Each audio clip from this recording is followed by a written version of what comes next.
This boy is being sent on a mission to enter enemy lines, but the catch is the enemy are all girls. He's stuck in a world where men live in one nation, while the women live on the other half of the continent. Currently, the girls actually rule the world and are stronger, where they call themselves foxes, while the guys call themselves the wolves. Regardless, this boy's mission is to resupply one of the strongest special teams of the wolves, rumored to have a winning record against the foxes. It's then revealed that if the foxes catches any strong men, then they'll be punished with a rice cake smashing to extract seeds before being finished off. Out of 100, maybe only 2 get to experience the special treatment, but the rest just gets annihilated. Upon making it to the halfway point, the group encounter a town with no men on guard, so they begin to be on high alert, scared that the foxes might be nearby. The squadron then take a closer look, only to realize that most of the boys are already knocked unconscious. So the leader spurs into action as he motions 2 squads to search the area, while 1 squad looks for anyone still somehow conscious. Our boy then checks multiple people knocked out, where he discovers that everyone is still breathing, confirming the rumors that the foxes do not harm regular men or weak men. Nonetheless, his buddy got no brains, but at least he's super brave, so he starts running into rooms, yelling for the girls to come out. Eventually, they find a special member of a tot unit, so they attempt to help him to see if they can do anything. But as they check on the guy, light begins to pour out of a mysterious room after a body suddenly gets thrown out of the window. Simultaneously, the guy they were trying to help looks up, murmuring to them to get the heck out, as these boys have no chance against the enemy. He then smirks, revealing to them that they're still here, the legendary Crimson Foxes. We then learn that the boy's name is Herring, and unfortunately for him, his bonehead friend wants to see a girl for the first time. Being a virgin will do this to someone, so he rushes on, hoping to be strong enough to get captured, just so he can experience the rice cake smashing himself. Herring then tries to use logic to reason with him to no avail, as his friend never got to experience the stage-like clarity after exploding. With no other choice, Herring follows his friend, probably because he wants to experience the rice cake as well, not wanting to be deprived of the opportunity. Upon heading outside the building, they get shocked as they witness everyone, including the leader, is on the ground unconscious without them even getting to hear any commotion. Suddenly, a girl with insane speed comes out of nowhere, trying to ambush the two as we discover her to be a Crimson Fox. In literally 1 second, he gets clapped and knocked out, but at least he got to look at what a girl looks like. Unfortunately, the one girl he got to look at isn't even a pretty one, since she looks like somebody from the Twilight movies. While knocked out in the dream dimension, Herring begins to recall a moment he had with his father. He then recalls the memory with his father where he warns him that if he ever encounters the legendary Crimson Foxes, he must do one thing. The one thing, he must use a special move to turn his face into a sussy baka capable of lowering the attack of the foxes. Now remember the special move, he gains consciousness, but he finds himself confused, wondering why a bag is over his head. A girl then whispers to him, telling him that he's finally awake, so she also removes the bag from his head. He then looks up to see the girl, but he can only see the outlines of her as she orders him to cooperate or the girl's outside while punishing harshly. Upon closer look, she gets smitten by his attractiveness, so she takes a moment to take it all in. But our boy didn't forget his one special move, so he activates it without hesitation. Somehow, it seems to actually work as the girl's heart begins to pound just like my heart when I eat anything fatty. Herring then gets startled as he hears someone making weird sounds to his right, so he investigates. Upon taking a closer look, his world gets shattered as his bonehead friend is currently on a scenic bike ride with a crimson girl. He always hoped that the rice cake attacks were not just rumors, so right in front of his eyes, one of his dreams are proven true. His friend then looks lifeless as one of the Crimson Foxes attempts to extract every seed he can from the banana plantation. Afterwards, he looks away flustered, but like a true Sigma male, he stares straight at the girl in front of him. But she only stares back, busy thinking to herself what to do, as her partner in crime, on the other hand, is busy going ham, as if she's sucking the soul out of him. Eventually, she finally says something, so she mentions how they don't really have much time, thus, she must get on with it. She then reveals to him that she knows it's obviously both of their first time, but since she's stronger, she takes the lead and puts on the pants in the relationship. As if he's a banana, she rips off the banana peel and continues to urge him to stay calm the entire time, warning him that he might get hurt if he doesn't. Upon ripping off the banana peel, the girl thinks to herself that the rumors are true. The wolves actually don't wear any undies, exactly like what a true savage would do. She then wonders why the banana plantation isn't grown yet, since his friend had a fully grown plantation before they even got to do anything. So to make it fair, she does the same banana peeling to herself, just to help the plantation get started as they are running out of time. And just like that, as he gets to see a real rice cake and more, the banana plantation begins to react as if it's a spaceship ready to blast off into space. A flashback then occurred, back to the times of Herring's grandpa.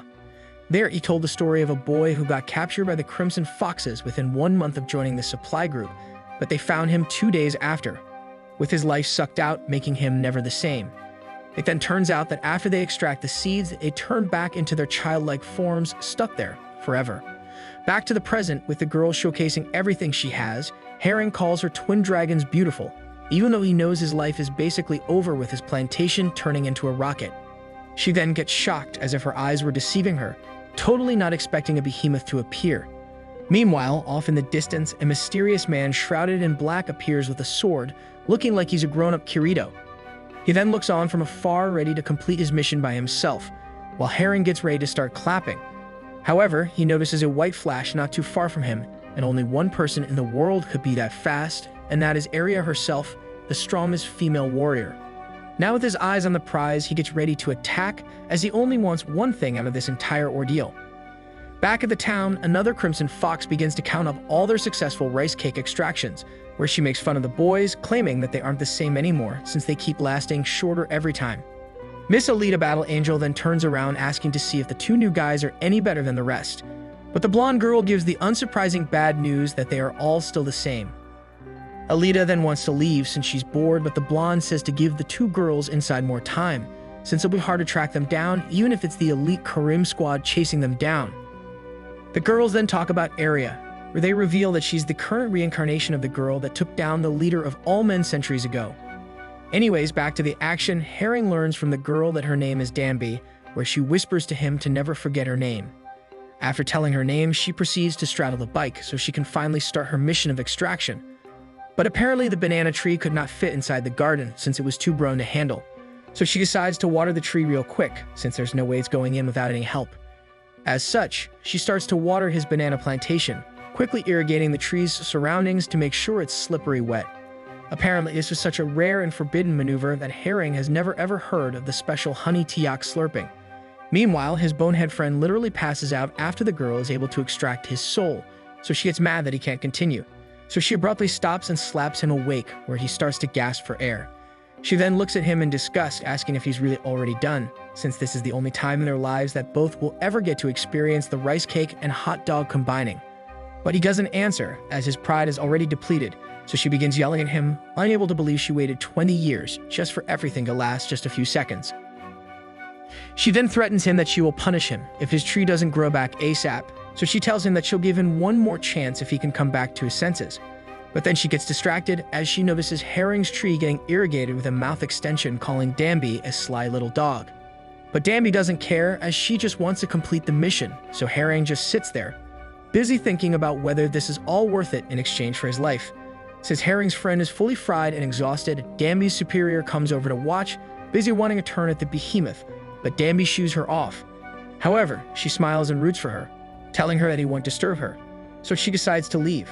Right before she gets to the exit, she reminds Danby that if she can't handle it, then she can take his place, as she can easily take over for her.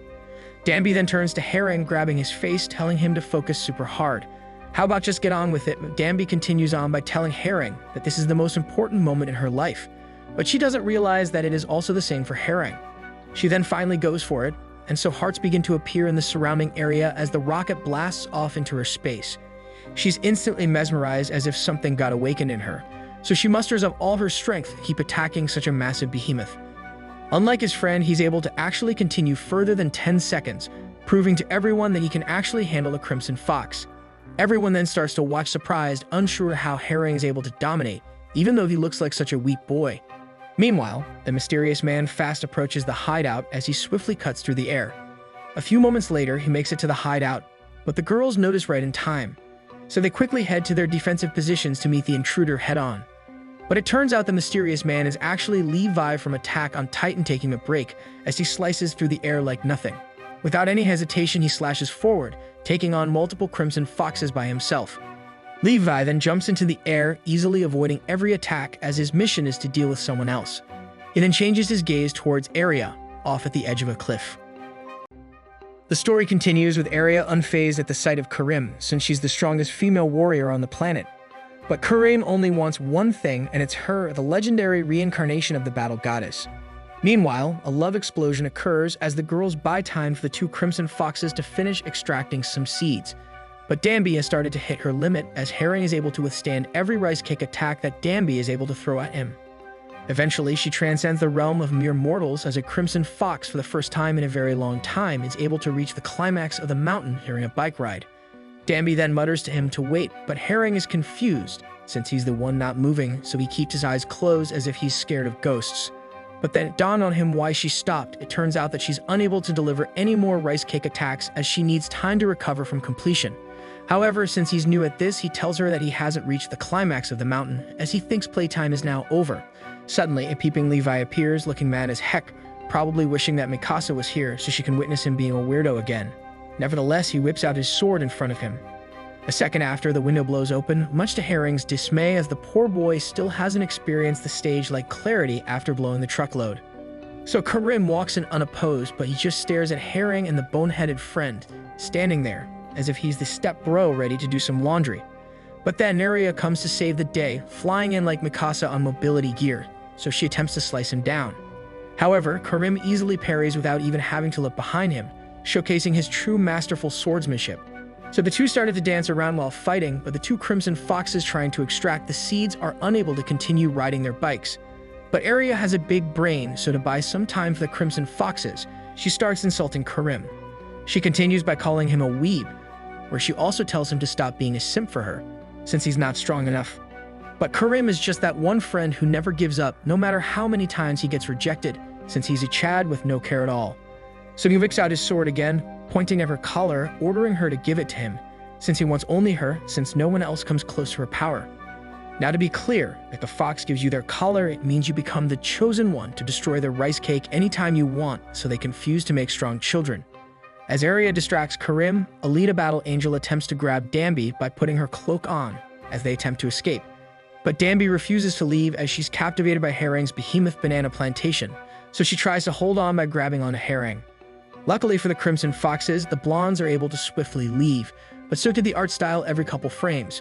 With time running out, Alita has no choice but to literally force her out of the banana plantation, so Danby begins to cry, looking a little like Red Riding Hood. Tears then began to stream down her face as she reveals to everyone that she didn't even get to extract the legendary seeds from the behemoth. As Danby gets taken away, Arya gets gobsmacked surprised as it's been a long time a random wolf was able to survive a rice cake siege. Even Karim's face starts to look like mine when someone steals my ace on purpose, as he too cannot fathom a supply member was able to withstand a crimson fox. It's then an introvert's nightmare as the entire gazes of the room shifts towards him, but Herring has no clue on what to do since he's still chained to the chair. So Arya looks at him intently. Maybe she's about to jump on him for a bike ride right in front of Karim to test the waters. But instead, the greatest warrior walks up to Herring, where she reveals her name is actually Ra, the current reincarnation of the goddess Arya.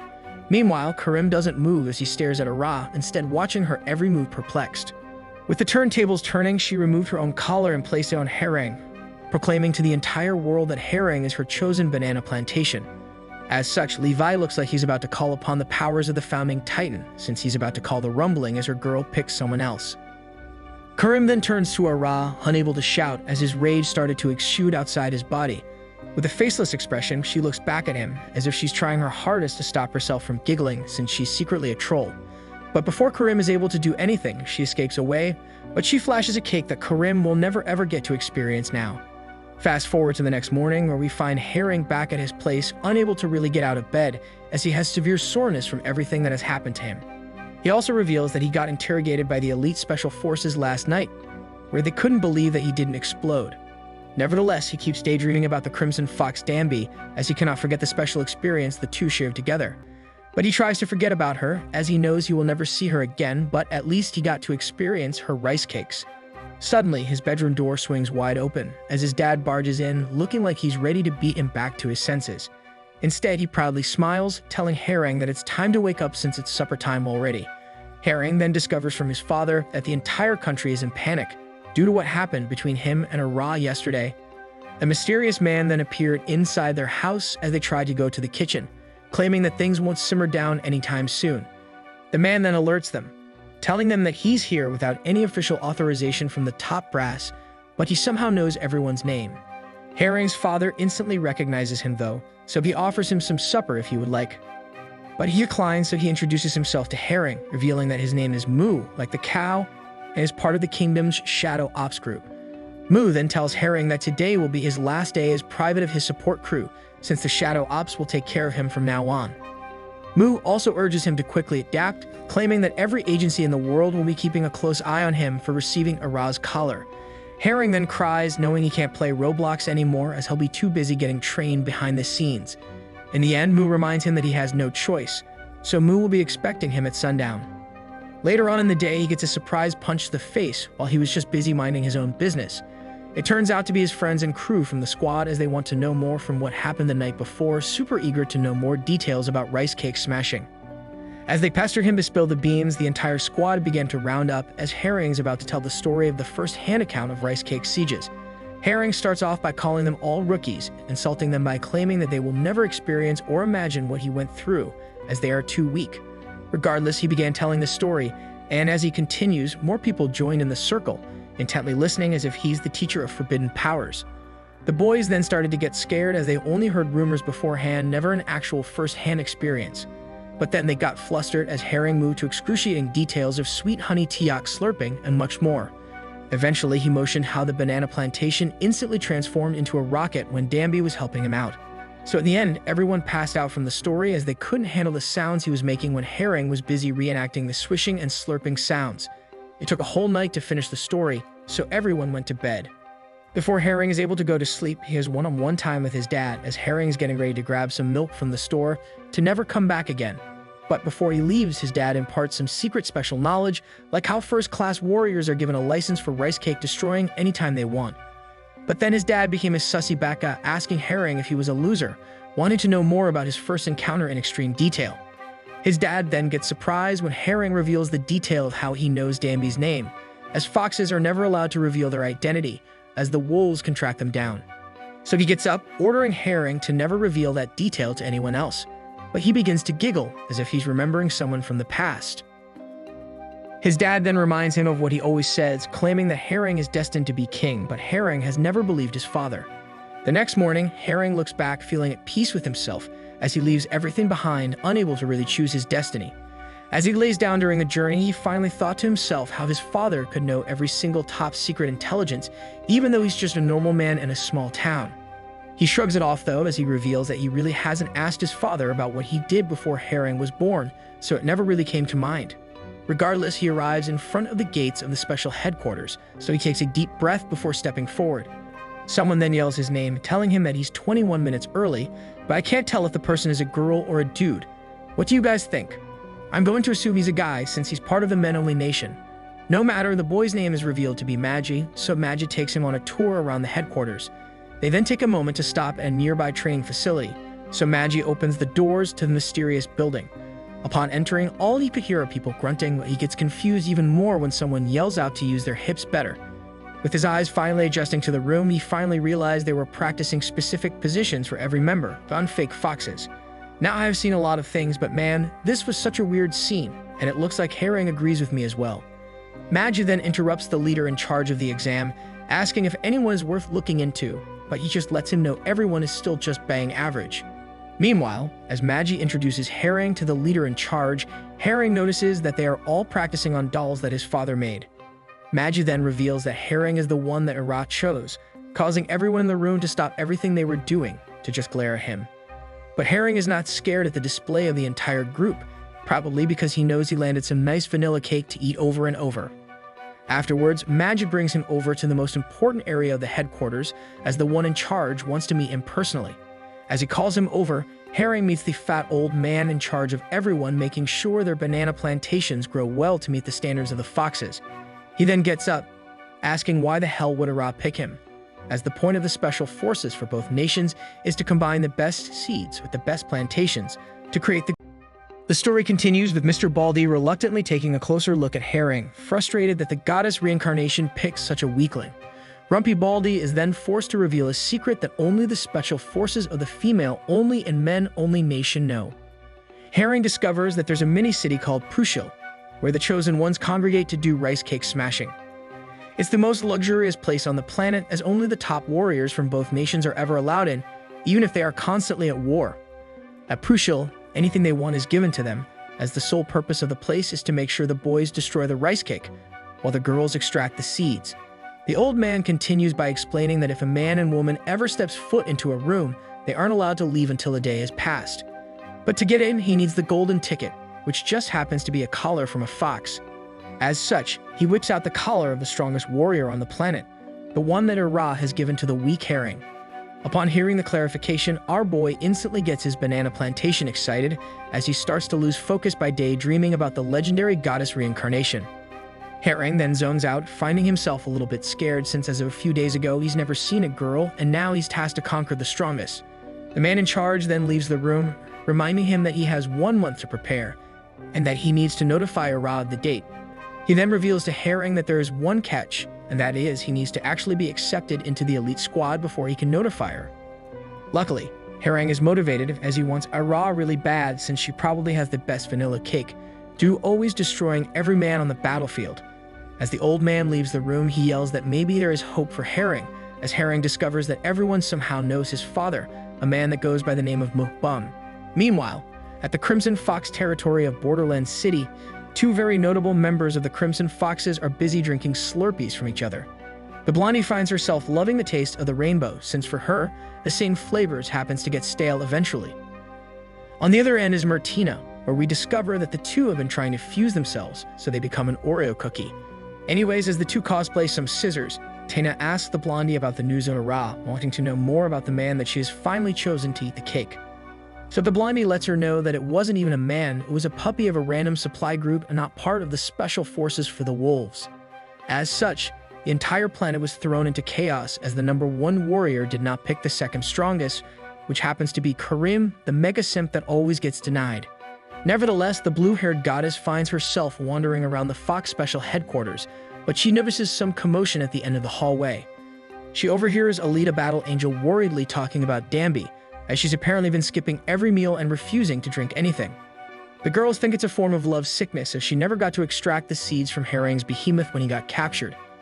Unfortunately for her, if she keeps up the antics, she'll get punished by the Queen of the Foxes, even though she got it bad enough as someone else Yuan Kerman. As we meet more of the Crimson Foxes, every single one starts to think that Era might be onto something as Herring might be more powerful than he seems. But as girls do, they leave to join an episode of Gossip Girls, as the girls pester Alita about information on the so-called behemoth. So she reenacted what happened when Herring's banana plantation transformed into a rocket, which Danby tried to explode it over and over. Even Alita was feeling flustered just from her telling the story, even though she was busy fighting off Levi most of the time. Nevertheless, the trio came to a conclusion as to why Era chose a puppy, claiming that she chose Herring just because of his tree trunk size. Alita then made a good point as she points out what Herring's thingy did to Danby, something they haven't really seen in a long time. Afterwards, the girls find the squad leader, so they try to gank her, asking where the hell she's been, but understandably, she's been interrogated all night. Suddenly, everyone's attention shifts towards the room of the blondie earlier, where we discover her name to be Biol as they hear some really weird and loud noises coming from the room. So the girls try to sneak in as their curiosities get the better of them, wanting to know more about what's causing Biol to be really loud. Much to their astonishment or disgust, you decide they realize what she's been up to, so they keep watching on exactly like you sussy Becca's watching our recaps. However, during the ordeal, Biol becomes a Chad as she whips out a Herring banana plantation lifelike replica, as the two talk about the rumors of Herring owning the size of a prince. Anyways, just like every single video, the girls are glued to the scene, not realizing that they are secretly loving every single moment. As such, more and more decide to crowd the door as they stared on perplexed, wondering if they should close the browser when their family walks in. But then the door burst open due to too many foxes watching the amazing show they have never seen before, so make sure to subscribe. Regardless, the girls ask if the rumors are true, wondering if Herring actually has a weapon of mass destruction hidden inside his banana plantation.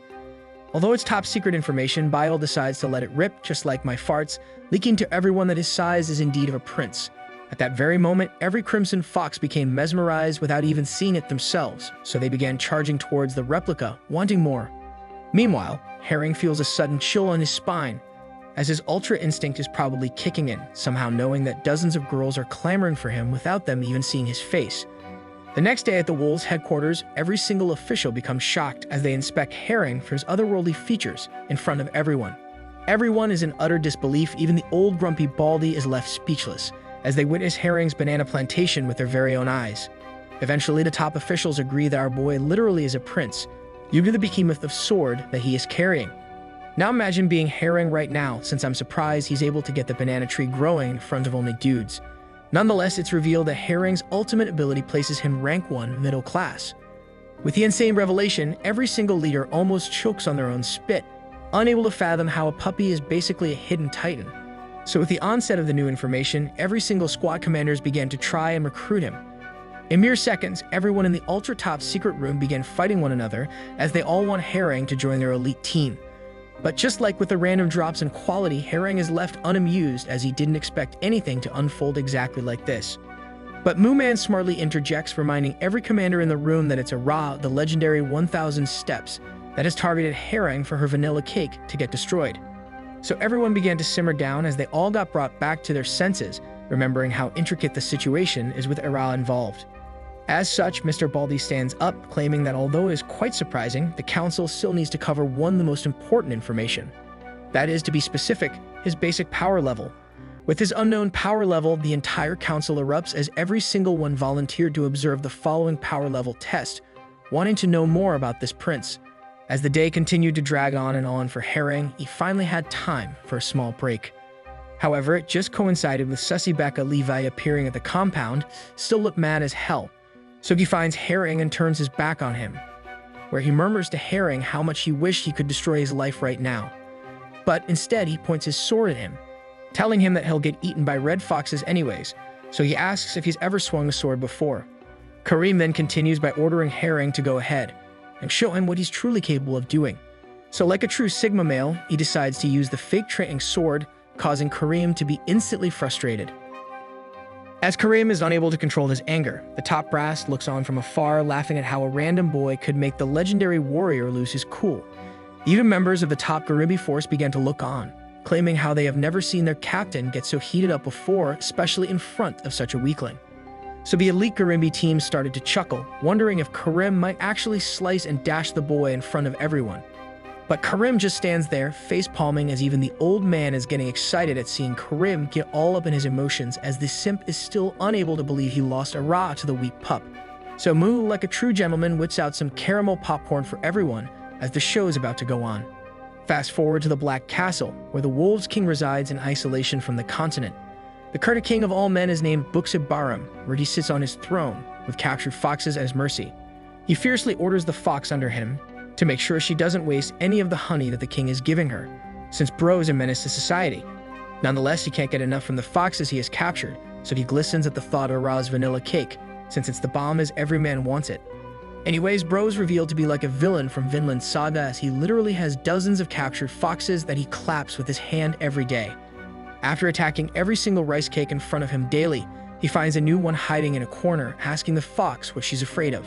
So he reaches out to her with his hand, and the rest was history for her, as it is now her daily routine.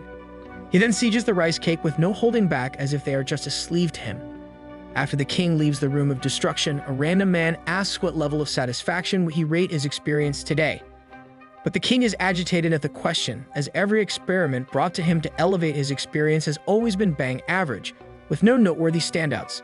So the king asks the man if he could bring better products, but he reveals to the king that he can't, as they need to capture top-class products. As such, the king orders the man to hurry up and get him a working top-class elixir to enhance his rice cake experience, as he wants to test it out on a Ra. We then discover that the king is secretly attempting to mass-produce potions that will entice every fox to want their rice cake destroyed, regardless of any color or procedure. Meanwhile, back at the special headquarters, every man is glued to duel between Herring and Karim. Even Mr. Baldy spits out his popcorn, as everyone witnesses Herring almost slice Karim with a plastic training sword. Even more so now, Karim is absolutely full of rage as he almost gets embarrassed in front of his leaders and his own elite squad. As such, Karim finally takes him seriously, so activates his battle stance as he swipes away Herring into the distance. Shortly after, he swiftly counterattacks without warning, disappearing with blistering speed as if he was just lightning. Surprisingly, Herring is actually able to block the attack last second, surprising Karim himself, as not a lot of people on the planet can react that quick. With the show off to an insane pilot episode, everyone began cheering as they watched Karim not hold back a single inch. So Levi continued his relentless attacks, where he is able to get in position for his final blow to finish off Herring. But somehow, Herring is able to dodge with absolute pinpoint accuracy, confirming to everyone that he is indeed the real deal. Meanwhile, Mu started collecting his winnings as he knew what Herring was capable of, so the old man turns to Mu, telling him how he can't believe Bum has been hiding his son the entire time. Mu retorts that he totally expected Bum to raise his son the proper way, but he too can't believe Herring has surpassed his own expectations. With Herring still standing, Mu claims he needs to forcefully stop the power level duel test as Karim might want to actually end him. So before Karim has a chance to do so, Mu steps in, proclaiming that the test is now over. Simultaneously, he mentions how the world has been so boring lately, subtly telling him not to accidentally destroy the new mushroom and fun guy that can change the world. Afterwards, Mu pipes up, notifying Herring that his rank is now erased as the Shadow Corps now acknowledges powers for passing the special tests. With full synchronization mode activated, the entire council agreed at the same time, welcoming him into the Garimbi elite squad. From now on, he's part of the special forces, but Herring still has no idea why everyone seemingly knows his father. The story continues with Herring realizing that the wolves' strongest swordsman has left him alone. On his first ever mission with the elite squad, he finds himself lost in enemy territory while rain pours down heavily. So Herring stands still, unable to figure out a solution as most of his gift went straight to his third leg instead of his brain. But then, out of the ordinary, a fire fox comes out to greet him wearing my favorite color of all time. Luckily for Herring, she doesn't instantly destroy him as the plus-size warrior beckons him to come over instead, seemingly looking like she's actually friendly. It's then revealed that Herring's reputation exceeds him, as all the women now know about his special gift, so it turns out his behemoth serves him better than unlimited knowledge. So like a weak boy he is, he just says nice to meet you, probably awestruck, since you never find someone her size in anime. A flashback then occurs back to exactly 2 hours ago, where the Garimbi squad heads back to headquarters. On a ride there, Herring gets introduced to the rest of the squad, where we meet Surin Maru the nerd, then Bao Eden, a guy that looks like he loves pork buns, then Howom the hipster with 2 earrings, and of course, captain of the Garimbi, the legendary Karim. It turns out there's also a 6th member, but he's currently on a secret mission, so the mystery man will be revealed later. However, while busy minding his own business, Maru the nerd suddenly attempts to kick him in the face, but Herring dodges, as if he's Neo from the Matrix. Maru then starts giggling like a little girl, happy that Herring is able to dodge his surprise attack as it proves to him he isn't some random smuck. So he continues his attack, this time trying to cosplay one Me-Man instead, but Herring uses the help of Pork Bun's head to swiftly dodge. Eventually, Herring gets enough so he counterattacks, quickly able to land a hit on Maru's face, causing his glasses to fly off into the sunset. The hit serves him right, as our nerd is probably jealous that Herring has a better banana plantation than he does. Regardless, both Wong and Eden are amused at what just unfolded, so they try their hardest to widen their eyes open. Unfortunately, Herring made a fatal mistake as he accidentally dodges out of the caravan, and the squad didn't stop to pick him up. But Levi helps him out by throwing a training sword and a scroll to help his journey back home. Maru the bottom fragger also looks on, yelling at him saying that if he survives his journey back home, they'll throw him in a massive welcome party. Back in the present, Herring introduces his real name to the Fire Fox, somewhat perturbed that a random girl is calling him Prince Banana Tree. But the fox doesn't care, as she's too busy thinking to herself how lucky she must be to run into the Legend 27 himself.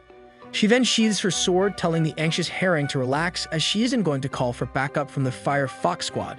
But then the Sussy Nation attacked, as the Fire Fox can only look on, as if Herring is some kind of ice cream cake, as she doesn't want to share it with anyone. She then introduces herself as Hyangry Yangji, part of the squad called Pebbles from the Red Foxes. And just like Danby, she tells him to make sure to remember her name, as if Rice Cake mission is about to ensue.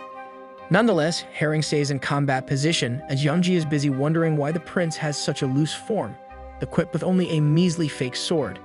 So she thinks to herself that he must be bait, as he's alone with no backup, yet she doesn't care if there's a trap card about to be activated.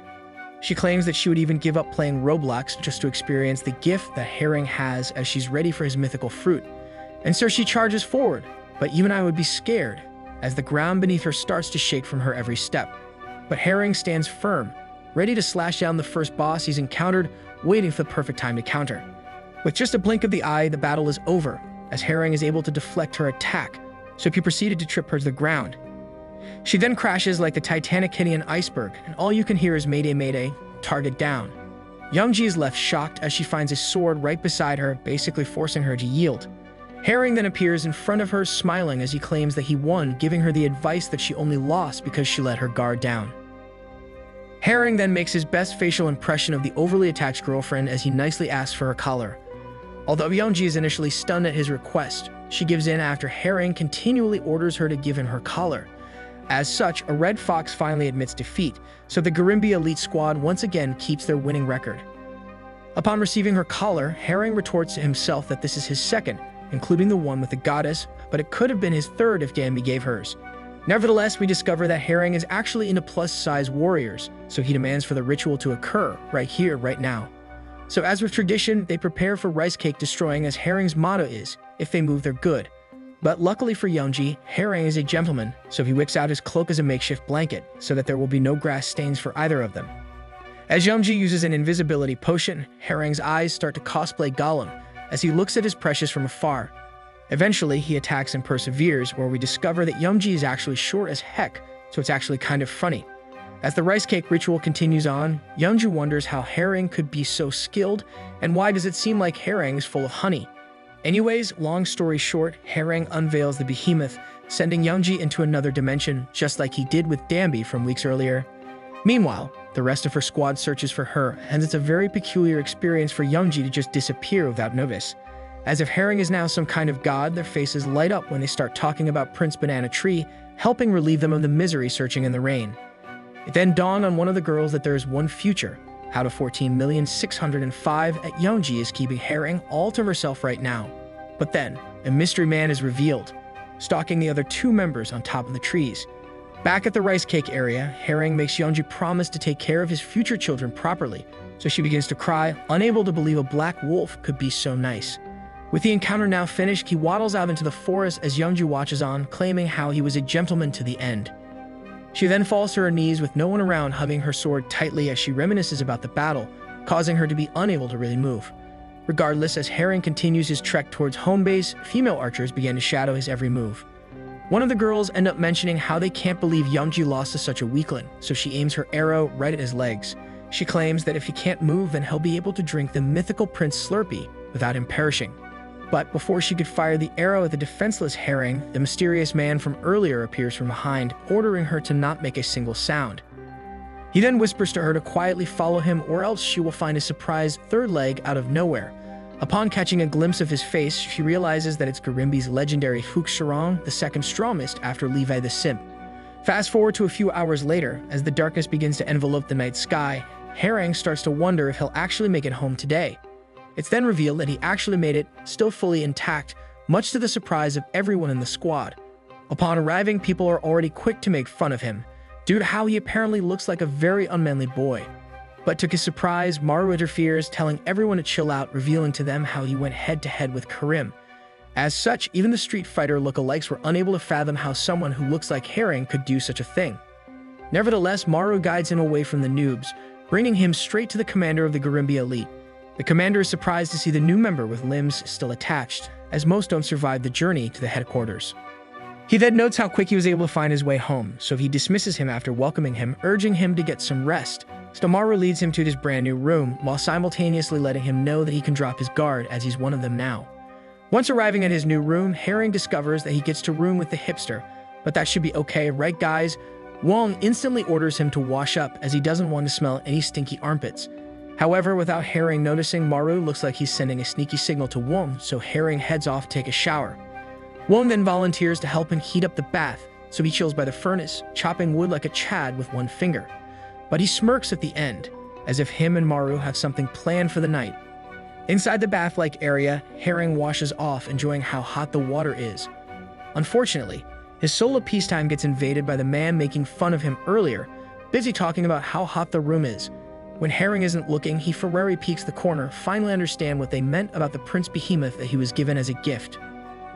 But then the man looks on in horror, almost as if he wants to scream, as he watches the banana plantation expand like a speedy rocket. Now to clarify, the rocket turned its boosters on, not because of the dude, but because he started thinking about what happened earlier. With the man now witnessing what true Prince Behemoth is like, he hurries to the other corner of the room as Herring unknowingly shampoos his hair. The story continues the next morning during sunrise. The commander holds Youngji's collar, unable to believe that Herring was able to achieve such a mighty feat. With disbelief sewn on his face, he repeats himself again out loud, claiming how high-angry Youngji is the type to accidentally trip, causing an entire earthquake, with magnitude 69 to occur. So he asks the second strongest swordsman, Black Sarang, to confirm his achievement, which he does. As such, the commander instantly asks if he was able to shoot his banana seed, to which Herring embarrassingly verifies. So the elite members are astonished a scrawny boy like Herring was able to conquer the beast that is Youngji, since she's basically an ox reincarnated into a woman's body. Meanwhile, the commander shoves his fist into the air, congratulating Herring as he reveals that no man has been able to come out of that ordeal without a single scratch. It also turns out that Youngji is actually a raider captain, just like Karim or Ra, so she's pretty well known by the elite squads. She's so strong that when she makes a single sound, every animal in the forest starts to run, and she also detests the wolves with all her heart. So our boy is lucky, as it seems like the kingdom of girls are going crazy at the thought of the Prince Behemoth, as every single one will risk their life for the mythical banana. And so, with the addition of Herring, the commander warns the squad that the Black Wolves will probably be giving them another procurement mission. Although super wary at the thought of their mission's difficulty being elevated more, the commander tells them they have no choice, as it's an imperial order. As such, the trio give Herring a death stare, probably jealous he's a Prince Behemoth, while they're busy being world average. After the briefing, the commander takes Karim to the side, urging him to take good care of the youngest one. Now imagine being forced to mentor someone that stole your girl. No wonder his facial expressions always looks like Levi from Attack on Titan. Meanwhile, Wong slaps Herring's shoulder, telling him to not get so nervous, since the hipster claims that no matter what happens, as long as he's around, his roommate will always be there for him, although he feels very suspect. However, as the squad leaves the briefing room, Herring counters, telling the rest he's not nervous, unlike the rest of them. The next morning, the ground find themselves beyond the defenses of the nation of men. 4 of them sit perched on top of a mountain, overlooking a valley as they pester Herring, wondering what he thinks as it's his first real field mission. But Herring looks on in absolute awe, as if he's closed beta testing the real world, since he's always busy playing Roblox Frontlines, claiming it's better than COD. They say he's crazy, but the nerd closes in, arguing that COD is better, claiming that if he looks on, the graphics is so much better. Anyways, they call them anew, making fun of how Herring is taking in the view, unable to truly believe the world he's living in. However, his dreamlike state gets shattered, as he hears Eden talk about how his soul is going to be taken today. Bro's face then shrivels into what looks like something you can't describe on YouTube, so he yells how he hates Eden, calling him a teenage mutant ninja turtle. Nevertheless, they continue on their mission, where Herring discovers that they are searching for some kind of flower that they call the Blue Columbine. Wong then goes on a rant about how an ordinary citizen with no powers would never know what it looks like, but Herring is like, who asked? Anyways, Wong whips out a medieval contraption to scale down the mountain, since they got no rocket boosters. After brute forcing the item straight to the ground with one fell swoop, the squad instantly jumps down with no hesitation, as Wong's strength level is 99. Suddenly, Karim comes out of nowhere, and instead of taking the rope down the mountain, he just jumps off so Herring could only look on. Simultaneously, the Black Sarang ganks Herring, pushing him off the mid lane so he could drop down to bot lane, since he's had enough of diddle-daddling. Now that's one way to get the mission going, as Herring is sent flying off, causing him to scream the entire time as a rope tangles around his waist. Meanwhile, at the Nation of Women, the girls from the elite squads within the headquarters begin to gather round. A voice then yells at them, ordering them to go quickly and to put on all their armor. Mira then barges in the strategy room, clearly wearing basically no armor, but she yells at Ara, claiming that the wolves have started to make their move. Ara is caught by surprise with the onset of the news, so she stops drinking milk as she doesn't want to have an accident in her pants during battle, since she's lactose. She then looks on, humming yum as the strongest swordsman can't wait to destroy everyone, although she has some chocolate toast crunch left on her face. But then Ra channels her inner me as she refuses to move, since she's busy digesting food, so Mira has to drag her over to the strategy room. Afterwards, we discover Youngji with no armor on being interrogated by the top brass as news began to spread like wildfire. One of the top brass is revealed to be Haeong Seol-hee, part of the Black Thorn, who repeatedly grills her questions, refusing to believe that a wolf would be so kind. But the rest of the Black Thorn members begin to get flustered, including Youngji, as she confirms everything they are asking. Prince Behemoth has now achieved Ultra Sigma male status, as the Black Thorn discover he made Youngji explode 3 times, something that has never happened. As such, even more, every girl wants a piece of Prince Behemoth, wanting to trade lives just for the heavenly experience. Unfortunately, our fiery Yangji has her flames extinguished as Seoli strips her of command, ending the investigation right there. He then orders her to join the med team as they are now ready to care for her, since making sure the banana seed sprouts is now her ultimate mission in life. From fearsome earthquake destroyer to now just a merely citizen, forced to wait 9 months to continue action. Back outside the girls' Special Forces headquarters, everyone begins to vacate as they are all ordered to return to main headquarters. But Miss Alita Battle Angel and the Special Blondie find themselves still on foot as their captain is still not ready to leave. While the rest of the girls of the Crimson Foxes congregate, Ara is still nowhere to be found. It's revealed that Ara is actually on the toilet, so she's literally me as she sits there for over half an hour, probably scrolling Reddit the entire time. But Mira gets enough of her antics, so she probably yelled at her, accidentally making Ara finish her daily ritual before battle. As the two head out, Ara catches a glimpse of Youngji with no armor or weapons on, accompanied by a black thorn. But finally, the captain springs into action as she shoves Mira away, fiercely walking straight at Youngji. She then grabs Youngji's face, and instead of destroying her for going after her man, she just stares at her. Nonetheless, as she cosplays Komi, she whispers, asking Youngji how the experience was in relation to finally extracting a seed. Youngji replies by saying it was great having a rocket lock onto her, as she didn't know it was possible to experience such an otherworldly thing. In the end, Ara walks out ready to rumble, while also telling Youngji to take good care of herself as she's proud of her. Unfortunately, before she's able to step out of the room, the commander of the Special Forces grabs her hair, reprimanding her for being so late. So she turns to Mira with a "you're screwed" face, ordering her to make sure that the Garimbi squad gets totally tormented into defeat. She then finally lets go of Ara, ordering the strongest woman on the planet to make sure she gets as much information from Prince Behemoth as she can. After letting go of her hair, she blames the entire attack on Ara, threatening her that if Herring is found not worthy of her power, then she'll destroy him herself. Seoli also reminds her that she has 1 month to prepare for her duel at Puzel, so she needs to make sure she's actually made up her mind. Youngju then interferes, telling Ara to make sure she doesn't underestimate Herring, but I know for a fact she'll be staring at something soon.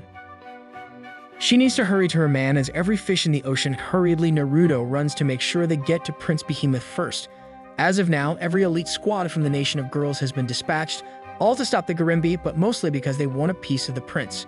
You can then hear hundreds of girls begin to laugh simultaneously as they all chant Prince Behemoth, claiming they won't allow him to rest or breathe if they get their hands on him. Meanwhile, Herring looks into the sky, wondering why he's hearing the sounds of birds laughing over and over, but he shrugs it off, not realizing what's on the horizon. Fast forward to the Imperial Palace of the Kingdom of Girls, some old geezers talk about their declining birth rates. We then finally meet the current queen of the girls-only nation as she stands there, listening to her cabinet discuss ongoing problems. Her name is Hyum Garam, wearing an attire fit for the queen of the Red Foxes. Her Majesty then excuses herself out the room, claiming she has urgent business to attend to. Upon leaving the room, the cabinet turns to the royal captain of the guards, asking about Prince Behemoth himself. Regardless, Edo Naren deflects the questions about Prince Behemoth as she instead debriefs them about how the Wolds have been utterly obsessed with collecting blue columbines. Although they have been putting their all in their investigation, she still has no idea why they won the flower, but she knows it does not bode well for the kingdom. So for now, she's focusing on the preparations for the upcoming Gomage. It's then revealed that the Gomage is named after the gods, where it's an event to help control the population of both nations. Basically, long story short, every couple years a truce is signed, just so every girl and man on the planet can experience rice cake destroying a specific place for an entire day. Even the queen is looking forward to it, as she's busy thinking about Prince Behemoth herself. Nevertheless, the queen motions for her Blackthorn guards to leave the room as she's busy preparing to do some sussy Becca things. She then changes into a robe, frustrated at the thought of Ara wanting to claim her throne. So she decides to relieve some of her stress. And to do so, she enters a gigantic bath, greeted by what seems like captured wolves, calling the queen her majesty. After sitting down, she motions for one of the captured boys to come near her. And so her face disappears, signaling to us that we are entering Sussy Street as we discover this is her first ever time as the cherry tree blossoms. The story continues with the queen of the girl-only nation finally wanting to experience what the hype is all about. So with 2 captured wolves summoned before her, she tasks them to give her the utmost royal experience or else face dire punishment. Meanwhile, the elite Crimson Foxes continue their ongoing mission to retrieve Prince Behemoth, but Mira starts to learn some secrets. It's revealed that Ara, the strongest swordsman on the planet, wants to install the Prince Behemoth as the rightful king of the wolves. Our Comey lookalike also adds on that she plans to become queen as she's preparing to challenge the queen for the throne. Now guys, don't complain about the art suddenly pulling a black clover often, since this is basically like those old anime. The only difference? Rice cakes. Anyways, back at the palace, two wolves are still busy entertaining the queen, and if at any point they accidentally explode the tree and it's game over.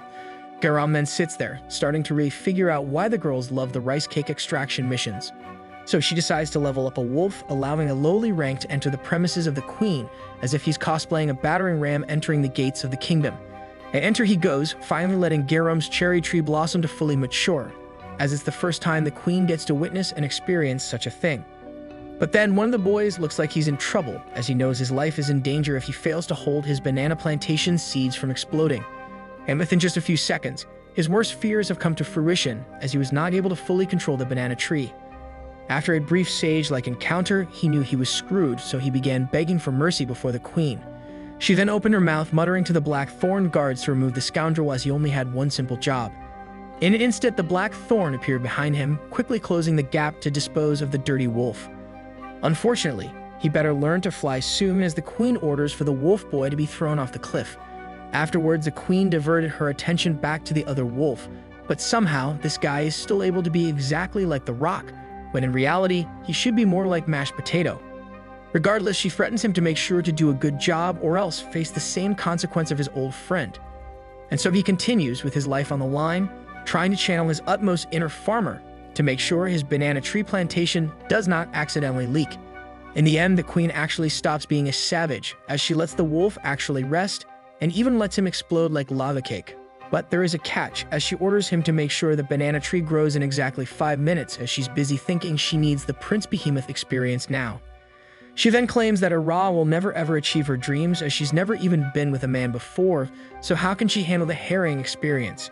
Nevertheless, Ara discovers from Mira that almost everyone actually expects Ara to become the next queen, since it's pretty obvious from how she's the strongest on the planet. But Mira wants to know her plan on how she's going to install Herring as the next king of the wolves, since the current king is an absolute menace to both societies. We then learn that Buxabaram is so strong that he's been king for 15 whole years due to him easily dismantling his opponents. The only person that comes even close nowadays is Karim, but even the legendary swordsman took years until the king acknowledged him. As such, Mira comes to the conclusion that she's deluded only because her heart started beating at the sight of such a behemoth of a prince. But our white vampire refuses to reply, keeping that stone-cold face, as if she looks like she's hiding the fact she needs to go to the bathroom. Nonetheless, one of the elite Crimson Foxes interrupt the two, as she spots the Garimbi elite from afar. At the same time, the Garimbi elite are overjoyed at finally finding the sacred mushrooms needed for the mission. As Wong begins to collect some of the blue columbines, he starts lecturing Herring about the role of the most elite squad in the Wolves Nation. He also explains that these flowers have an intense fragrance that only the higher class are allowed to use, so it's in very high demand. Unfortunately, the flowers only grow in enemy territory, so the only way to procure them is to send the elite special forces in, as no normies can handle the job. As they run out of flowers to collect in the area, the two roommates look on as they find themselves looking at a historical gorge. The place is named Jurujam, an area typically looking like a place you encounter the Demon King or Demon Queen in anime for the first time. Wong then tells the old tale of the Valley of Hell, where it's apparently connected to a fire giant's footprint. However, Wong reveals information about the fog encompassing the area, warning him to not expose himself too long or else risk losing his entire mind. So he reminds Herring to not wander endlessly, or else he will never get to go back home to play Minecraft and Roblox ever again. Unfortunately, the entire squad has to venture deep into the valley, as the further you go, the better quality of columbines will be found. As such, Wong throws a mask over to Herring, exactly what you will need when you enter the bathroom right after me. Anyways, the rest of the group catch up, where Maru excitedly yells that it's time for the group to get rich, as the reward for the mission is the highest ever. Pork Bun Lover jumps in the fray as well, threatening Herring that if he even slows them down, they'll just throw him to the pack of foxes behind them. He also finally opens his eyes, telling Herring to stop replying formally and to stop holding back. And so he drops all formalities as Herring yells how much he likes plump people like Eden, especially with his half-closed eyes all the time. He continues insulting him as he smiles, telling him to rub his belly more often, since bro is only like 18, but he's already rocking a dad bod just like my boy, Luka Doncic. Afterwards, after putting Eden in his place, he turns to the other two, asking if they also want him to let it rip, just like my Beyblades, but they instantly nope out. Nevertheless, the group continues on forward as they leave the captain Karim behind as he's too busy eating chicken from Jollibee. But Herring does not want to leave the captain on his own, but Maru tells him it's fine since he's overpowered. Maru then tells him to not worry about him as he can handle himself, plus, if the group ever gets in trouble, he'll always show up, just like when he got captured. Suddenly, as if it's like a bad omen smoke, they realize they are getting flanked already as the fog leaves them wide open. Wong then confirms the arrival as he listens in closely, able to hear the sounds of furious women running straight towards Prince Behemoth. The trees behind them begin to topple as if the girls heard there's a 50% off sale at Lululemon, ready to seize and grab their target. Sussy Wong then enters his battle stance fully flustered as he starts talking about how he missed seeing girls in person. Then, out of nowhere, Mira comes slashing through the bushes as if she's watched some bleacher runs. As Herring blinks, Mira has already struck right at Wong, but he's able to stand his ground while our boy yells in the background. Wong then attempts to compliment Mira, but unfortunately for him, Mira ain't into guys, so that's some tough luck, buddy. Shortly after, Miss Alita Angel comes bursting through, moving faster than I can fart, swiftly cutting through the air. She then goes straight for Herring, but our author knows what he's doing with some of these angles as if he's mastered the art of cake trigonometry. While still levitating from the ground, she combos straight into an uppercut, but Herring is able to dodge with ease. This confuses Alita, as she instead accidentally allowed Herring to have a free sample of her armpit scent, since his dodges are literally accurate to the millimeter. But the girls don't stop there as more and more from the elite squad begin to flood in, although they start to compliment his battle prowess from every single dodge. Herring is even able to dodge a combo attack from 2 simultaneous directions, but he's still unable to draw his sword due to pressure from every single direction. With no ability to counterattack yet, he finds himself with his back turned to a cliff, as his situation has started to become a little bit sticky. But then, out of the corner of his eye, he spots the girl that every man wants, the one and only blue-haired Kristen Stewart. The girls then stop attacking as someone yells out for the noob to grab his sword and use it to protect his face. Arrows then begin to pelt him from afar, but he's able to successfully deflect and stop them with his sword, thanks to the person warning him. The black Serang then appears from atop the trees, yelling at Herring that more rounds are coming, but this time, they are aiming at his leg. However, he's unable to react in time as one of the arrows actually penetrate through his non-existent armor. After smelling my fart, he accidentally falls backwards down a cliff as he has trouble balancing himself with an injured leg. Herring then closes his eyes as he falls as his life begins to flash before him, wishing he at least had another rice cake smashing before his demise. But then a Speedy Gonzalez appears as a flash of lightning begins to ping-pong left and right down the hill. It turns out to be the Black Serang again, as he's now basically tasked to be the babysitter of our golden boy.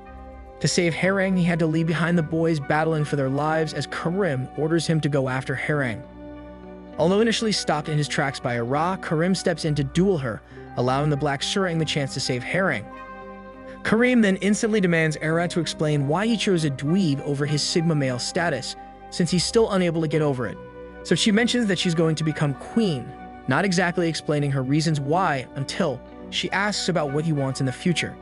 Karim then claims that he also wants to be king, but she retorts that if he indeed became king, he'll be exactly like the rest of his predecessors, unlike Herring. As such, the simp overlord erupts in anger due to another rejection, yelling at her that he actually only wanted to siege her rice cake, since she's useless anyways. But Ara is not even slightly affected by his words, as she knows he's way too weak to handle her. Eventually, Karim charges forward, aiming straight for Ara's twin dragons, totally engulfed in jealousy and madness. And so the two begin to battle, as Ara is able to easily match all his attacks, as if she's just toying with the strongest male swordsman. Meanwhile, we discover that Herring has somehow survived the fall, even though the Black Serang is nowhere to be found. As he attempts to nurture his leg, some kind of entity appears beyond the fog as if it's some kind of monster. Herring finds himself surprised as he realizes that the entity is coming straight at him. As the entity closes the distance between the two, Herring freaks out as he's never seen something look like this in his entire life. Herring then remembers the rumors of Beneath the Depths, where people claim that an evil spirit exists at the bottom, ready to devour his soul and body. Out of nowhere, Herring hears a sound, telling him to stop looking at him like some kind of evil spirit, so he tries to wipe his eyes. The story continues with Herring attempting to rub his eyes to make sure he's not seeing things.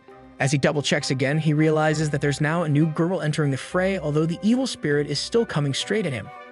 The girl then shows up with only the twin dragons protected, introducing herself as Cho, a member of the elite 1,000-step squad. She then claims that she's the reason Herring finds himself in 2011 again, so that's why he took an arrow to the knee. Regardless, Herring takes his time to introduce himself, as he's probably pulling a big brain move, so he can buy time for the evil spirit to close in on the girl from behind.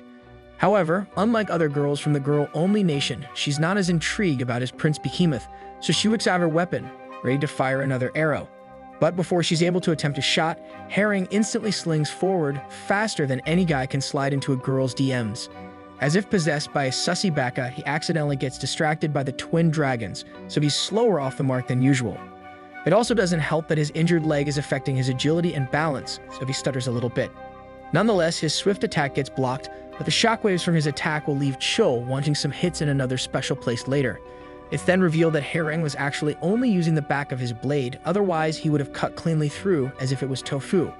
And so Cho's face does not change, although she's absolutely infuriated with the thought of a wolf going easy on her.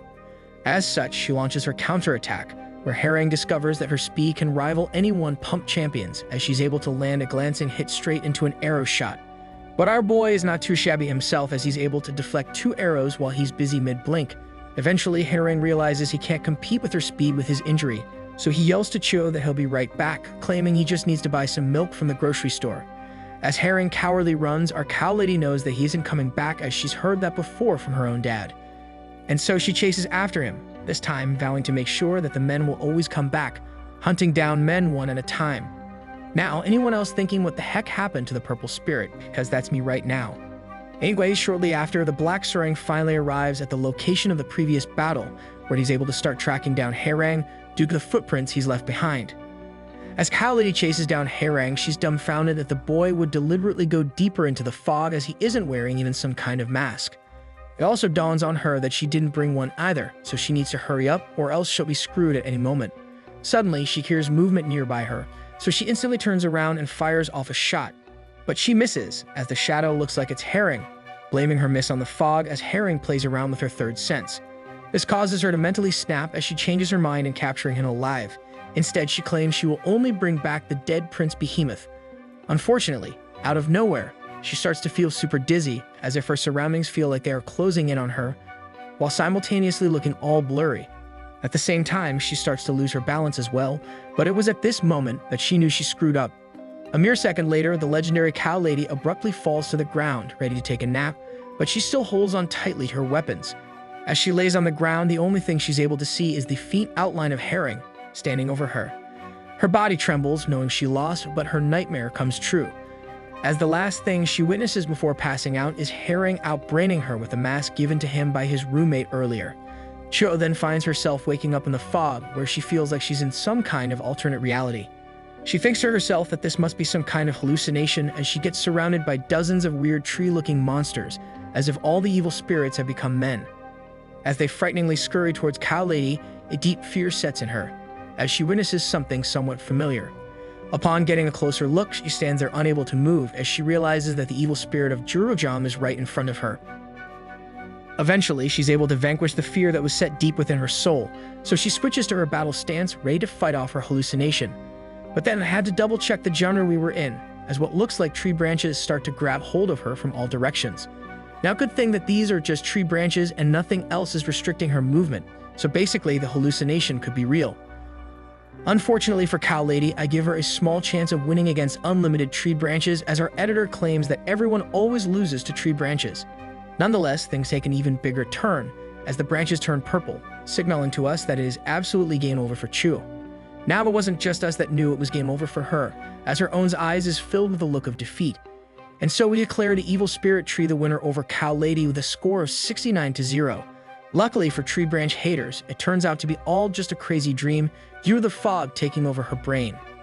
As she regains her consciousness, she attempts to smack the dream out of her head, unable to believe she just dreamt of tree branches taking over the cow. Regardless, after taking a moment to clear her frustration, she finds Herring sitting near her, taking watch as he waits for backup to find him. She then reaches for her collar, trying to see if Herring retrieved it from her, while knocked unconscious, but our boy is too much of a man to do that. As a token of appreciation, she decides to gank him from behind, amazed at how Herring is able to sleep soundly, even though he's dreaming of the evil spirit. And so after the gank, she's able to help him get warm, as the two are kind of stuck in a sticky situation, deep inside the forest of evil. Eventually, Cow Lady finally warms up to the idea of the Prince Behemoth, as she subtly brings up how both of them need to keep each other warm during the night. But since Herring is a Sigma male, he doesn't even need to say anything, as the Cow Lady finally starts to inch closer and closer. Cow Lady then brings up her collar, as both of them know some rice cake destroying is up for grabs as long as he asks for them. So Herring does ask, allowing Chu to quickly hand her collar to him, while claiming how so many wolves have failed to win her collar. Regardless, as Herring receives the collar, Chu hints that she wants to go for the rice cake siege now, instead of the rice cake siege later at Puzzle. So to comply to her wishes as a gentleman, he decides now is the time, as he can't keep the banana plantation hidden forever. Meanwhile, Herring smiles as he finds out how strong the banana tree is today, since it's able to withstand the extreme cold using no effort at all. Now, I know that her facial expressions barely change, but trust me, she got scared when she finally witnessed what a true banana tree behemoth actually looks like. Eventually, she cosplays a starfish on the ground, ready to accept her destiny as a seed extractor. She then closes her eyes as she slowly plants herself into the banana plantation for the first time, finally able to experience an attack aimed at the gates of the cow. However, Chu yells she's having some trouble with the tree plantation, as the door allowing the extraction was not large enough. But with every single problem comes a solution, so he turned on her sprinklers, allowing the banana tree to pass through due to excess water seeping out the soil. Nevertheless, as the two continue the rice cake evolution, Herring sits there being chilling, while Cho tries her hardest to make sure her stomach doesn't explode. Meanwhile, we discover that Wong is still battling Mira all this time, with neither losing or giving up yet.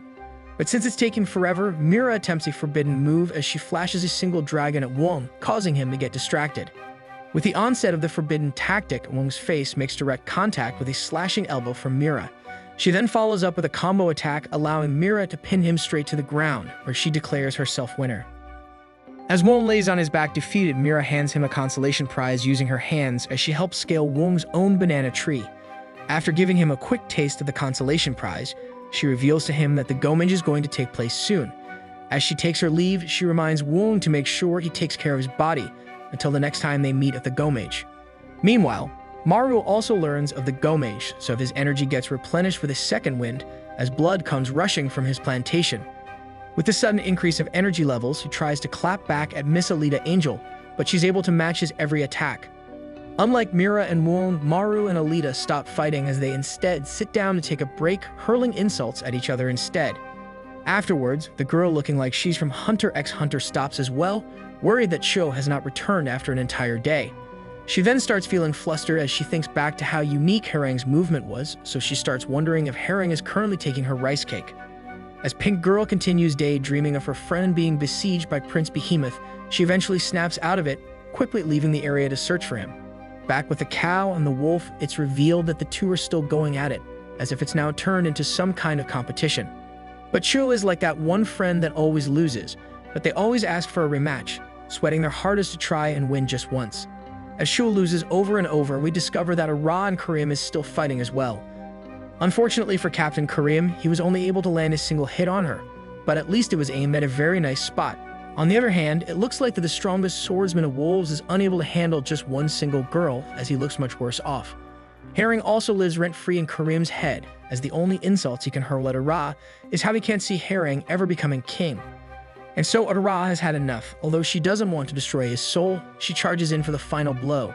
But don't worry guys, as Herring is also going for the final blow as he charges forward one final time with the mythical tree. In the end, Herring wins the battle easily, as he once again conquered another member of the elite Crimson Foxes. On the other hand, Karim is unable to land any more hits, even though he's fully powered up, as Ara decides she will finally try. As such, with the blink of an eye, Karim finds himself utterly defeated, as our girl finally stopped trolling as a smurf, revealing to the world she's Radiant Rank 1. The story continues with the battle ending between the two legendary swordsmen of all time. To no surprise, the chosen captain of the men-only nation lost, since a simp can never overcome his queen. After being fed up of Karim's antics, Ara starts to ponder about whether or not she should finally destroy him, since he's now just an annoying nuisance to her. Just as she's about to decide, her third eye activates, allowing her to detect an enemy aiming at her, as if she's Wraith from Apex Legends. As such, she turns towards the direction of the threat, only to discover that the Black Serang has reappeared as backup for the fallen elite captain. But just as the boys thought they finally have the upper hand, the black serang noticed some strong energy flowing from behind. With him quickly checking behind him, he sees the girl from Hunter x Hunter, asking him how long he thinks it would take for her to instantly appear behind him. But with a stone-cold face, he claps back, claiming that she's probably not as fast as his fingers, but it feels like the two are talking about something else. Nevertheless, the pink-haired girl gets the last laugh as she questions him if he's ever landed a shot on a Ra using his fingers. Of course he hasn't, as literally no man can stand up to the power of the future queen, so she instead insists on the two exchanging information instead. Now, the true reason she's here is not because Ra needed help, but because she's still looking for Prince Behemoth and Cow Lady, as they are still missing.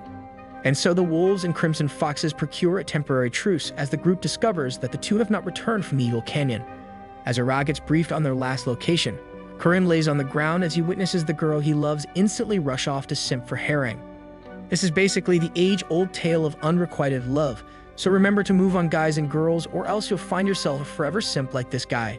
Anyways, he goes crazy like a Discord mod as he watches Ra zoom off into the distance, as if he's a tier 3 sub of Amaranth finally finding out she has a husband. Meanwhile, back to the two lovebirds deep within the foggy forest, we discover Herring laying on the ground, looking like his soul has been literally sucked out of him. On the other hand, Chu looks better than usual, so it's literally like real life, as girls always notice when another girl is getting some good rice cake sieges in her life. Regardless, right before Chu leaves the cave the two were stuck in, she tells him that she can't wait to see him again, since she might get lucky at the Gomage. With the thought of being able to get more rice cake destroying in the future, Herring instantly recovers his energy, so he gives him the thumbs up sign. But then he collapses right after, unable to believe that she was able to withstand the Prince Banana Plantation for so long. Nonetheless, Chu finally leaves, and as she flies off to head back to headquarters, she cosplays Kakashi as she covers her other eye just for good looks. As Cow Lady tracks back the way to the main headquarters of the Crimson Foxes, she realizes that Herring pulled off the impossible as he carried her while injured up an insane mountain. Now that's not too shabby for someone she looked down on for a long time, right before he was able to set his rocket boosters on max force inside her property. Eventually, after resting a bit more, Herring replenishes enough energy, allowing him to attempt an escape from the hostile territory. As he treads carefully in uncharted areas, his eye catches a flashing light from deep down the gorge. At first, he didn't pay much attention to it, but over time, he became fixated on the flashing blue light. Could the blue light be some kind of evil ghost, or could it be the rarest ever blue columbine to be found, as quality indeed increases exponentially the further you go? Regardless, our Teenage Mutant Ninja Turtle finally makes an appearance as he's stuck hiding behind his shield due to constant attacks flying in. It's then revealed that the attacks are coming from another elite Crimson Fox member, the same one that Mira has a sussy relationship with. Anyways, as the Blondie continues with an onslaught of attacks, all the turtle does is camp and defend, since that's exactly his specialty. Unfortunately, the battle between the two is literally just a snore fest, since it's a duel between an unstoppable force versus an immovable object. But out of nowhere, Ra comes speeding through from behind, catching our turtle boy by surprise. However, she doesn't deliver a finishing blow to the wolf, since she used his head as a trampoline instead, helping her push further on ahead. As she passes by, she exchanges eye contact with her own member, but our author has combined cake trigonometry with twin dragon derivatives. A true masterpiece indeed, as even her own subordinate is surprised to see Ra moving faster than the speed of light just so she can rescue the Prince Behemoth. If anyone ever says size does not matter, just remember, you can have your own mega simp if you become as gigantic as our Prince Behemoth. In the end, our Blondie pulls out the typical stereotype, as it took her a couple minutes to realize she's heading straight towards Jurujam. Meanwhile, Eden feels absolutely humiliated after not being able to react fast enough, as Ra used him exactly like how Mario would use a mushroom to jump higher. Luckily for our plump boy, for some unknown reason, the Blondie decides to give him her collar as if she's hanging it over him as a consolation prize. She then waves it in front of his face like a treat for a dog, asking Eden if he's even slightly curious that Prince Behemoth will be facing off against the future queen of the entire female race at Puzzle. He ignores the question, but he closes his eyes to turn into a savage, so he tells Blondie that although she's not exactly his type, he will accept her offer anyways. Unfortunately, his hardball attempt fails as Blondie sends him flying into the sky like Team Rocket blasting off again. On the other hand, a black figure appears from afar, but you can only see one eye open. With a single blink, Ra closes the gap with no hesitation, only to find an absolutely puzzled Chu staring right at her. But before Cow Lady is able to move, Ra quickly grabs her face, noting that her skin is more tight and shiny than usual, so you know for a fact that girls can tell from a mile away. Ara also discovers that Cho's collar is missing, so she gets absolutely flustered as her captain questions her about what happened to her collar. Nevertheless, she changes the subject and asks if Herring is okay, only for Cho to reveal that he's still located back at the Forbidden Forest. And with the onset of the updated information, she continues her sip run to Herring even after she's learned that 3 of her own comrades have already done the rice cake fusion with our boy. Now this is the power of the Prince Behemoth, as no girl cares that Herring is made for the streets. Herring's Prince Behemoth is so overpowered that he unknowingly made Ara risk her life by causing her to jump into the Forbidden Void just so she could make sure she can secure a future rice cake attack. Even Cho is helplessly forced to watch her squad captain take the most dangerous route down, as it's the fastest way for her to reach her prince. Meanwhile, Herring struggles climbing up, but he trudges on towards what he thinks is the correct direction out of the area. Luckily for our boy, his educated guess was right, as he ends up encountering a welcome surprise. As he looks up, he realizes that the boots he initially saw belonged to none other than Ara herself. She then finally smiles as her worried look escapes away, happy to see that Herring is still in one piece. He then clings onto the edge of the cliff, unsure on what to do, as Ara doesn't even lend a helping hand and she just stands there staring at him. Instead, she takes the moment to take a good look at Herring, complimenting his face, telling him that she finds his face fun. Eventually, she finally lends a hand, and as she does, she tells Herring to not worry since she won't eat him, although she probably wants him to do the opposite with her. Nevertheless, after an entire day, Herring is able to rest as he has finally escaped the evil forest with the help of a crimson fox. However, as he rests, he notices that Ara is just sitting next to him, busy staring at him, almost looking like she's seen a boy for the first time. Herring says nothing to break the silence, so she ends up smiling, as if she's having a solo conversation in her head. But Herring gets a little bit scared as he ends up wondering if the reason why she's being super creepy is because she's getting ready to capture him. However, she does not deny or confirm his suspicions, but the future queen is starting to look like the crazy type, but at least they can make your head go super hazy. Nonetheless, Ara explains the old tradition of how warriors should not attempt to fight an enemy that just recently finished a battle, so she continues to tell him to not worry too much. But then, out of nowhere, she dropped a nuclear bomb, asking if Herring wants to try and become king. In an instant, Herring's face transforms into what looks like a fried banana, as he didn't expect Ara to ever ask that question. Regardless of his current facial reaction, she keeps staring him down, telling him that she will help her the best she can, so he should give it a shot. It was at this moment that Herring started to have flashbacks to the time his father always told him that he's destined to become king one day. He even remembers a time where his dad told him to give it a shot of attempting to become king, as his dad claims that he too will help him, so maybe Ara is actually his dad in disguise. Maybe that's why Herring still has not experienced the rice cake of Ara, since she's going to transform into his father soon. But isn't April Fool's anymore, so Herring decides to actually entertain the idea of becoming king, since she's repeating the same things that his father always said.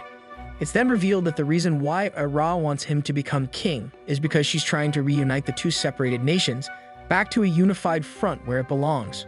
With all the unification talks, Herring feels a little bit uneasy, as he starts to think she should ask Karim instead, since he's stronger. However, she explains that when it comes to women or men in this world, everything boils down to their face, and Karim does not have the face of a king. And so Herring shyly asks if she thinks he has the face of the king, but she doesn't reply. Instead, she changes the subject and tells him that she can't wait to have fun with him at Puzzle, so she's looking forward to the next time they meet. After the two exchange their goodbyes, Ara just flies off into the horizon, leaving Herring behind, barely even helping him at all. So he just sits there, until a hand randomly reaches out from nowhere. His wish of wanting to fly is swiftly granted, as the boys have come to finally rescue him. And for the first time, Herring witnesses Wong smile as the boys are proud of him surviving the Forbidden Forest. In the end, Herring passes out while Wong carries him back home to headquarters with Maru, but the two elite Garimbi members are busy making fun of the noob. As they continue to make fun of a passed-out Herring, Maru starts to complain about how heavy Herring's bag is, but something is seen glowing inside the bag. With the group making their way back home slowly, neither veteran members realize that Herring has actually done it. He retrieved the blue light from beyond the depths. The story continues with the top elite squad from both nations withdrawing from the battle. The only people left are those deemed to be second class, exactly like those diamond players with the ego of a pro player. Luckily for the second-class men with their skills not up to par, they still get allowed to enjoy some rice cake attacks, as the girls still need to extract seeds. However, for the girls, they expected a chance to experience the Prince Behemoth, but they came a day late, so all they receive is the reward of disappointment. Meanwhile, Herring finally wakes up inside the Garimbi elite caravan only to find the king simp staring him down. You might feel bad for Karim since bro lost another duel against his one true love, but then she left him on the floor just so she could go simp for Herring. Regardless of Karim's unending stare, Herring decides to pretend to sleep since he can't handle the awkwardness. Luckily for our boy though, he woke up near the end of the journey as the caravan is almost all the way back at home headquarters. As the first elite squad returning home after the invasion of the Crimson Fox territory, Karim is forced to complete an after-action report to detail what occurred. Eventually, the commander of the Garimbi elite learns of the fact that Herring has dominated another elite Crimson Fox whom happens to be a famed sniper of the 1000 Steps. In just a couple days, Herring has already destroyed the rice cakes of two of the most powerful within the Crimson Foxes, and he did so all on his own. Not only that, but both foxes wanted the rice cake explosion right there and then, instead of the usual duel at Puzzle. Now eager to learn more, our sussy commander decides to ask for excruciating detail on what happened, but Karim tells him to ask Herring himself, since that ain't his business. And so the commander snaps back to reality, thus he asks for the results of the mission, as the entire point of the invasion was to steal some flowers. Originally, the mission was going to be a failure as they mostly wanted high-quality blue columbines, but the commander discovers that Herring was also the one that was able to retrieve the highest quality of them all. Not only was Herring able to send his rocket to help Chua experience another world, but he also single-handedly carried the mission for the entire nation of men.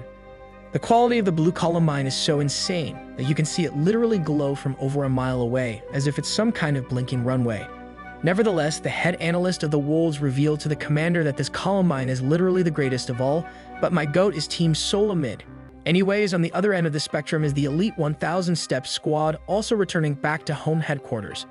This time, the girls reveal to their Black Thorn that Chua actually completed the sussy with Prince Behemoth, much to the surprise of everyone. Chua was literally the one least enthralled about a Prince Behemoth, so it's basically like your feminist friend being the first one to jump on to get their rice cake destroyed. With the revelation that Chua lost to a noob like the Prince Behemoth, the Black Thorn member could not believe her ears, so she kept on repeating her questions.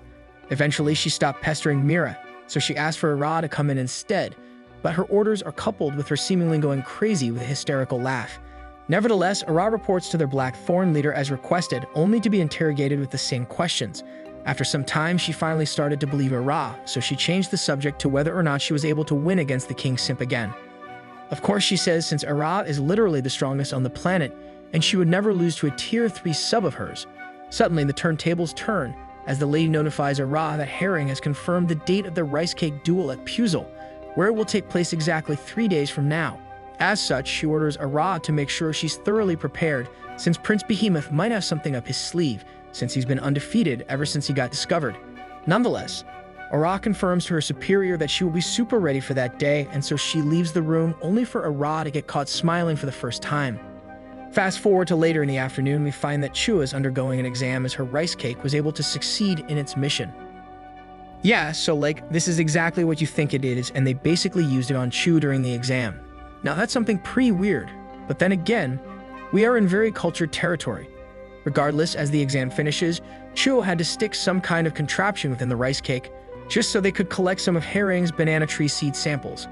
And as Chua suits back up, the lady doing the exam starts going on a rant about how, due to her unfortunate genes, she will probably never get to experience a rice cake smashing in her life. Luckily for her, Chua decides to ask her if she wants to be recommended to the upcoming Gomage since she might be able to pull some strings. With the shocking revelation that Chua would actually do something so considerate, the lady gets overjoyed as she's never thought the day would come. As such, she sends Chua her best wishes, hoping that she does get the chance to get pregnant, just like Youngji. With the unexpected reveal that Youngji is actually confirmed to have successfully completed her life mission, Chua is left stunned, unable to fathom that Herring C is super effective. Now speak of the devil, Herring finds himself back in his room resting, busy dreaming about Ara and the chance to destroy the strongest rice cake in just a few days. As he continually dreams about her, he accidentally starts sleep-talking, but this time Wong is sitting there, watching him the entire time. Wong then smiles, happy to hear that other people also get called having a funny-looking face, so he starts talking to Herring in his sleep. Upon hearing Wong talk, Herring wakes up from his dreams, absolutely petrified to see Wong since Herring has a massive morning banana tree up due to his dreams.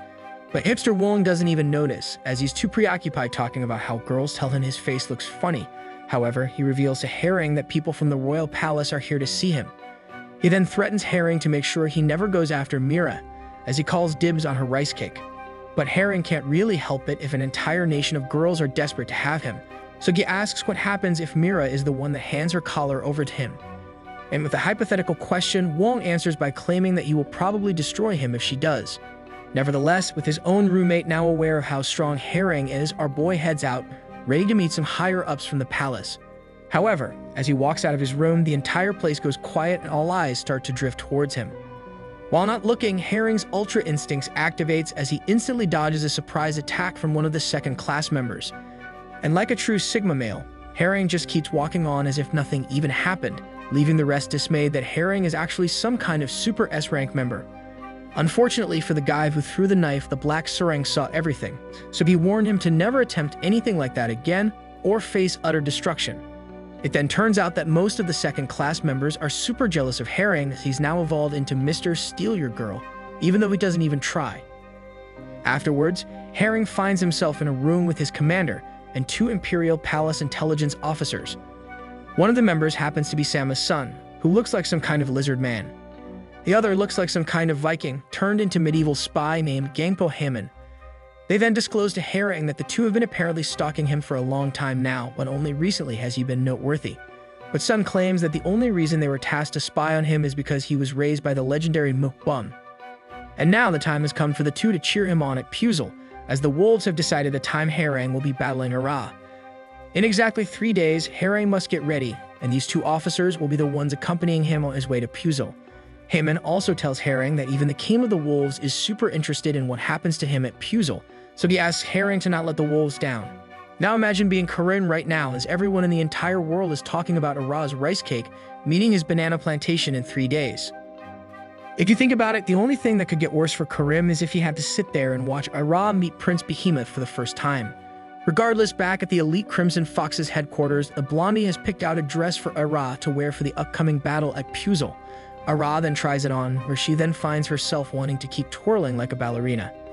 But the blondie is super great with things like these, so she reminds Ara to always pump her twin dragons out, as that's one of the main points of the dress. It was at this moment that the rest of the girls started scrubbing their eyes, unable to believe that they are actually witnessing Ara wearing something other than combat clothes.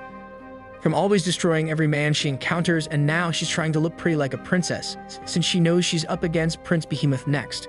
Meanwhile, back at the Black Wolves Castle, everyone is still fixated on the one Columbine that Herring was able to bring back. But it turns out that these guys are actually up to no good as they start developing potions from the Columbine, so now they actually have enough for a single trial run.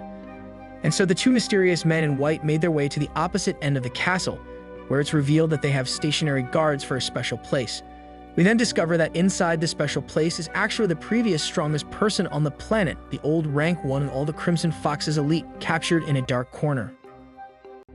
The story continues with the evil bad anime men arming themselves with a mysterious test potion, planning to use it on the old rank 1 swordsman of the Crimson Fox's elite.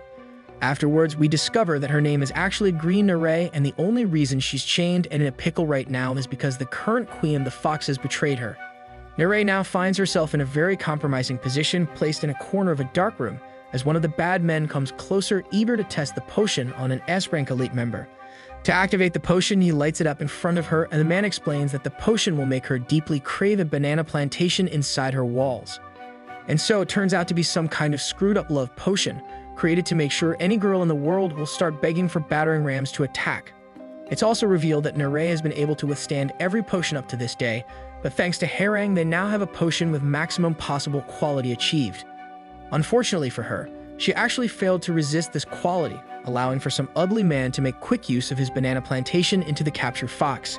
As such, she was able to experience reaching the top of the mountain for the first time in over a decade, allowing the men to declare the former rank 1 as utterly defeated. Upon finishing the trials, the head bad guy in charge of creating the potion made his way to the Black Wolves came to report on his success. Eager to learn more, he instantly asks if he succeeded, since the king is a sussy baka after all. With the former rank 1 unable to withstand the power of the blue dew, the man claims that no female in the world will be able to resist the power of the potion. As such, the Black Wolf King can now break out of shell, as his ultimate plan is starting to take hold. He then grins as he starts proclaiming that they are perfectly right on time, as Herring will soon battle a Ra for the first time at Puzzle. However, the king has no trust in a rookie properly using the blue dew, so he orders a covert mission to be prepared, just so they could actually test the effects in a real battle. It's also revealed that the king plans to attack during this year's special Gomage festival, so I bet the boys are going to get disappointed when they learn their rice cake attacks will be interrupted. Regardless, the king summoned every Black Ops captain of the wolves, but surprisingly, he initially asked them to attempt destroying him. But the man has the supervillain overpowered plot armor in anime, so there's no way the Black Ops has any chance. Nonetheless, every single captain charged forward at the king only for him to start hysterically laughing like a maniac. Meanwhile, back at the Wolves' special headquarters, Maru gives advice to Herring as our boy is busy trying on clothes as if he's going to prom for the first time. Maru then starts teaching Herring how to be a Sigma male, as he needs to be ready, that is, if he actually wants pound cake at the Gomage. As such, Herring stops being a slouch and attempts to look like a noble wolf ready to pounce at some perfectly fine rice cakes. Maru also lets Herring know that at Puzzle, they won't be actually dueling through combat, but instead, it's all about the special skills they learned using the rockets. And so, Maru threatens Herring to not let the nation of men down, as they are all counting on him to tame the legendary Ara, as every single one of them dreamed of eating that special rice cake. Fast forward to the evening, where Herring learns that he has a surprise visitor waiting to meet him in person.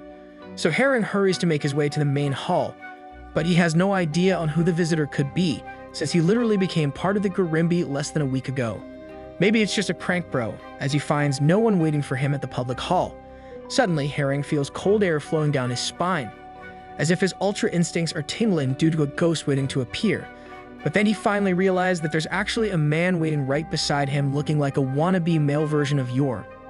In an instant, Malior Forger goes for a quick knee to his face, but our boy is from the Matrix, so he's able to somehow dodge the surprise knee attack.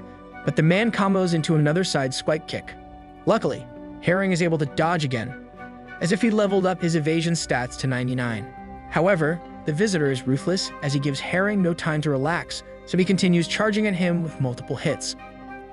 Eventually, Herring gets a good look at the man's face, allowing him to notice that he has a very nice mustache, almost as nice as Pedro Pascal's mustache. As the Mandalorian attempts another hit, Herring realizes that it's actually his dad in disguise, confused as to why he's attacking him right now. With him finally exposed as a cool father, he stops attacking and instead, he starts telling Herring how he's super happy to see him all healthy still. But then his father screams it's just a prank, so he starts attacking him again, attempting to get a good hit at his own son. Mukbum even started cosplaying John Cena, as he repeatedly started yelling the champ is here, while also chanting you can't see me over and over. Now Mukbum is a true dad, since he basically gave Herring the gift of becoming the Prince Behemoth, while training him into an ultimate monster able to dodge any attack from anyone. Eventually, Herring gets enough of his antics, so he frustratingly parries an attack and proceeds to take him down by grabbing hold of his leg. He then smacks him so hard that Mukbum's mustache and dignity flew far away into the distance, allowing Herring to get even more riled up. But then he channeled his inner Karen, asking Herring how cruel must he be to punch an old man, telling him that it's not okay to mistreat your elders. Unfortunately, Herring's father's guilt-tripping does not work on him as he claps back, asking what kind of father tries to destroy his own son. In the end, the two stop battling as Mook reveals he brought over some delicious marinated beef for Herring to eat. As two began to sat down to watch Herring eat some amazing Korean food, Herring asks why he's trying to cosplay some kind of K-pop star stuck in the military. But Mook denies having an ulterior motive other than wanting to just see his son, to make sure he's okay after being uprooted into the life of the elite. Out of nowhere, Herring starts hearing voices of people he's not familiar with, busy talking about delivering some products. At the same time, one of the unknown voices came knocking at the dining hall, where Mook orders them that it's time they take a break. As such, Herring gets disappointed when he learns that his dad is actually not just here for him specifically, but it's because he's here for business. It's then revealed that Mook's business is super suspect as he's out here delivering perfectly real-life replicas of women as training dolls for the Special Forces. Upon further inspection, the dolls literally look like their real-life counterparts, as these specifically are the newest versions from the legendary man. The boys then go wild at the sight of the dolls, as most have never even seen a girl in their lifetimes. With the onslaught of men cheering at the sight of Mukbum's new masterpieces, the commander quickly appears, wanting to join in on the fun. As Herring's father gets ready to leave, the commander makes a side note remark of how it's a shame he's so talented, it decides to give up on the Special Forces in pursuit of creating dolls. Even though he's a god at creating them, the commander reveals that the Shadow Ops tried their hardest to keep him from retiring. Meanwhile, the two intelligence officers in charge of keeping eye on Herring watches on in secret as they spy on their target for more information. They even continue their conversation, talking about how it's a pity Mukbang decided to pursue dolls instead of pursuing greatness. We also discover that the higher-ups dreamed of him challenging the king for the throne, since he was actually the strong, but he never did. Nonetheless, as he leaves, he tells Herring that he needs him here with the big boys and proceeds to tell him to keep up the good work. He then reminds Herring to always remember what he said, that Herring is destined to become king. As Mukbang leaves, he encounters Karim on his way out, but he takes a moment to stare at him, telling him that throughout all this time, he still has the same old dull face. But then the turntables turn as Karim reveals he only showed up to ask the legendary Mook a chance for a duel.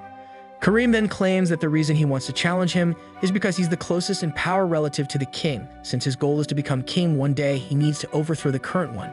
However, as Herring minds his own business, he starts attempting to direct Karim to duel Herring instead, telling Karim that the strongest woman on the planet chose to give her collar to Herring for a reason. He then shouts at Karim, telling him to not underestimate his son, as his genes were passed down to him, maybe hinting that Mook also has a Prince Behemoth himself.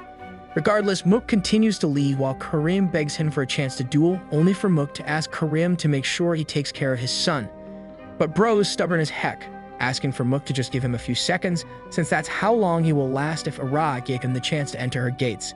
However, the atmosphere instantly changes after Mook gets annoyed with Karim asking for a few more seconds, as if he's a final boss entering his rage phase. With the sudden change in atmosphere, Karim whips out his sword, quickly entering his battle stance as he thinks he accidentally provoked the bear. With Mook now turned to Karim, the clouds around him begin to turn black as if he's about to deliver a thundering punch like One Punch Man. But instead, he trolls Karim as he begins cosplaying old Naruto, telling him to make sure that both of them get along together. Finally, the old man leaves as he waves them on, but he acts as if he called Karim his son as well, telling them both to have some sweet dreams. Now imagine if these two are actually brothers, and the younger brother accidentally stole the older brother's girl, but then she turned out to be their sister, and that is what we would call a real plot twist. Nevertheless, back at the Society of Women Only, the girls find themselves fighting each other as they attempt to teach Era some sussy moves since she's a first-timer. Meanwhile, the girl from Hunter x Hunter watches on nervously as the girls try to pin down Ara, but instead of joining them, she starts eating some snacks since she looks like a first-timer as well. The first to give up on teaching Ara how to handle a rocket is Alita Battle Angel, so she starts eating some sausages. In the end, all the other girls give up as well, so they start having some Gossip Girl moments as they begin talking about how crazy Era is for wanting her first time to be with the biggest rocket on the planet. As the girls continue to gossip, Ara continues to eat, but Blondie starts doing weird things to the food as she stares at Ara. As such, Ara decides to go to sleep as everyone is making such a big deal out of her being a first-timer, claiming she needs lots of sleep or else she gains zits. And so they let her go as the girls realize that Ara wants the first rice cake experience to be as natural as possible.